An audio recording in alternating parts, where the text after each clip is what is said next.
it wasn't for me, there would be no Julia Roberts. Why do you think you said that? Because at the time it was true, and to some degree it's also still true now.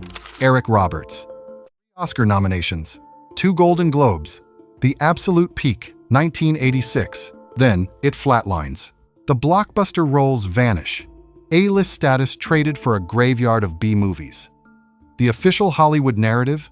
Drugs, erratic behavior, personal wreckage. But the math doesn't add up. His first bust was in 1987. The studios quietly cut him loose long before that. Hell, the crew was handing him cocaine right on the set. Morning deliveries in the prop truck. So if the industry supplied the poison, who actually pulled the trigger on Eric Roberts? Late 1970s, Hollywood pitched Eric Roberts as the absolute sure thing. The next heavy hitter, 1978, King of the Gypsies. The lead, a Golden Globe for Best Acting Debut, trading lines with Shelley Winters and Sterling Hayden. Running with a heavyweight crowd you don't just stumble into. Christopher Walken, Mickey Rourke, John Malkovich, Bruce Willis, Robin Williams. 1979, Star 80, Bob Fosse at the helm, nailing the role of Paul Snider. 4 stars from Roger Ebert.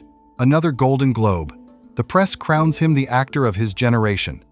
1980, Runaway Train, Andrei Konchalovsky, an Akira Kurosawa script, an Oscar nomination for Best Supporting Actor. 3 massive spikes in 7 years, each one hitting harder than the last. The studios packaged and sold a thoroughbred. A serious actor riding the system straight to the top. Intense, photogenic, heavy, dangerous energy. A face the camera worshipped. The press hammered the exact same narrative. Raw talent about to lock in absolute A-list status. The public bought it, hook, line, and sinker. But on that road to the Oscars, Roberts had already survived a hellacious car wreck. He had already relearned how to walk, relearned how to speak, powered through speech therapy and facial reconstruction. Hollywood knew every damn detail, and they still paraded him as their bulletproof rising star. June 1981, Eric Roberts gets behind the wheel coked out of his mind. A brutal wreck. 3 days in a coma. Brain trauma, shattered bones, facial reconstruction. A wrecked hip, leaving a lifelong limp. Then comes the speech therapy. He relearns to talk, relearns to walk. Roberts laid it out bare years later. My speech was very bad. I had to learn again. It was very difficult. Hollywood didn't hit the brakes. 1983, Star 80. 1985, Runaway Train. The Oscar nod. Producers kept casting him. The press kept hyping him. The machine kept grinding. Now, let's circle back to the cocaine. Roberts never hid where the habit started. Late 70s, early 80s Hollywood sets. The prop truck, morning call, bowls of cocaine sitting out for the crew. Verified fact. Standard industry routine, confirmed by dozens of Hollywood veterans. That exact environment bred the 1981 crash. He drove high on the exact same powder fueling the studio's daily grind. Later, PR spin doctors packaged a neat narrative. Personal choice, pure damage control. The studio provided the stash as a daily workplace perk. The system rigged the game long before he turned the key. The crash forced Hollywood to look directly at the collateral damage of their own culture. They looked straight at it and pretended nothing happened.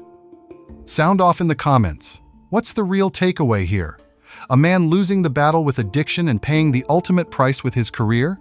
Or a cutthroat machine that served up cocaine on a silver platter, bled him dry through 3 major nominations, and then tossed him out cold after a single arrest? Drop your take below. Your engagement is the exact ammunition we need to keep unearthing these buried stories. But we're moving forward. Because the erratic behavior label was a cheap cover story, the actual timeline paints a damn different picture. The 58th Academy Awards.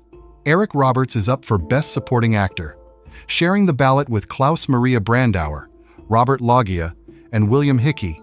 Serious heavyweight company. He doesn't get the statue. Don Ameche takes it for Cocoon. Losing is part of the game. Every actor takes that hit.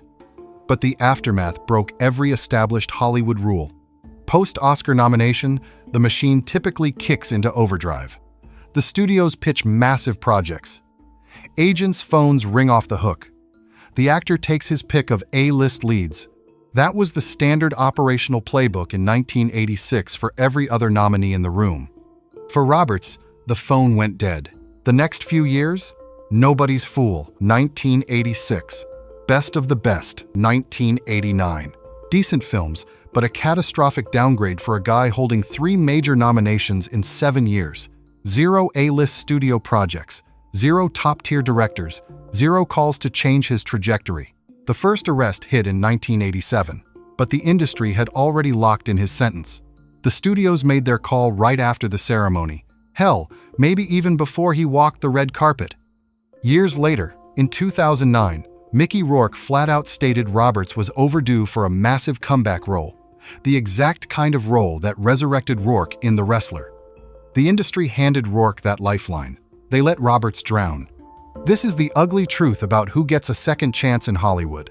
The gatekeepers don't wait for a police mugshot to pull the plug. They execute those decisions in dead silence. In closed-door meetings the press never hears about. 1987. Roberts gets busted. Cocaine, marijuana, resisting arrest. The DA quietly drops some of the charges later.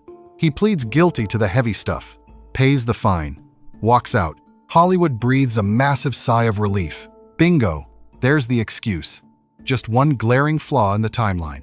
When the industry slammed the doors shut, Roberts held a completely clean police record. The studios cut the cord between 1986 and 1987. Right in the dead zone between the Oscar broadcast and the police precinct, the exact gap the industry buries. Hollywood mastered the art of looking the other way. They ran that play constantly. If the studios needed a guy, his addiction became a personal battle. Cue the sympathetic press columns. Hand him the leading roles. But the second his leverage vanished, those exact same habits suddenly morphed into unprofessional conduct. Roberts slid from the first category to the second, sometime in 1986. Dead silent, no press release. Then the arrest happens. Suddenly, everything falls perfectly into place. The gatekeepers got their public scapegoat. Convenient, bulletproof on paper, custom built for the tabloids. The PR machine executed a brilliant spin. They grabbed a convenient fact and weaponized it as the root cause. In reality, it was the fallout.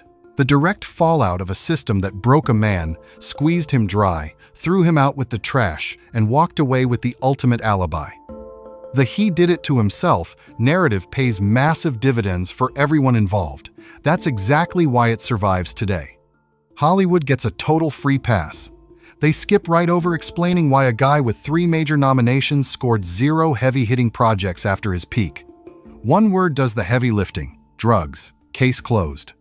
Next question. The press takes the lazy route. An arrest hands them the story on a silver platter. Simple, sellable. A built-in moral lesson at the end. Those pieces take an hour to write and 0 brainpower to read. Fans get to keep their conscience completely clean. Blaming him keeps the system spotless. And that system builds their favorite movies, runs their favorite studios, and fuels their beloved Hollywood. They protect that illusion at all costs. 1990. Pretty Woman hits theaters. Julia Roberts explodes into global superstardom, massive paychecks, magazine covers. An Oscar in 2001 for Erin Brockovich. Now the public arena features 2 Roberts, one ruling the penthouse, the other scraping the gutter. The press milked this contrast dry. It was a flawless narrative. The sister took flight, the brother crashed and burned. Placed next to her triumph, his ruin looked absolute, totally logical. Purely self-inflicted. The media intentionally buried the obvious follow-up. They ignored exactly how those trajectories split. They skipped right over why the machine elevated one and dropped the other. Because the answer carried way too much heat. It shifted the spotlight entirely away from Eric Roberts. It exposed the men running the back rooms, the producers standing right there at the prop truck. The exact industry that quietly slammed his file shut in 1986 and played the waiting game for a public excuse. They got their excuse. They cemented the damn myth, and the public completely forgot to check the dates. The official narrative sells this as a tragedy of personal choice. It is pure, fabricated bullshit. Eric Roberts caught his addiction inside a machine running on that exact poison. He suffered a brutal wreck inside an environment engineered by the studios themselves. He earned 3 massive nominations, only to hit a wall of dead silence the second his leverage vanished. The myth of his self-destruction masks one brutal reality. Hollywood wrote him off long before they had a valid excuse. They played the waiting game, grabbed the very first opportunity, and rebranded it as the root cause. Who cashed in on this narrative? The studios operating with absolute impunity. The exact same producers standing by that prop truck. The press feeding on an easy, paint-by-numbers downfall story. The public blindly swallowing the pill to protect the shiny illusion of their beloved industry. One man paid the tab. A guy whose filmography now reads like a grim statistic. Over 700 acting credits, bargain bin releases, direct-to-video trash, absolute critical silence. 3 major nominations. 700 movies fading into complete obscurity. Hollywood executed a calculated hit on Eric Roberts' career. They threw him in the gutter. Then they spun the story so damn well that the entire world accepted the lie as gospel, including Roberts himself.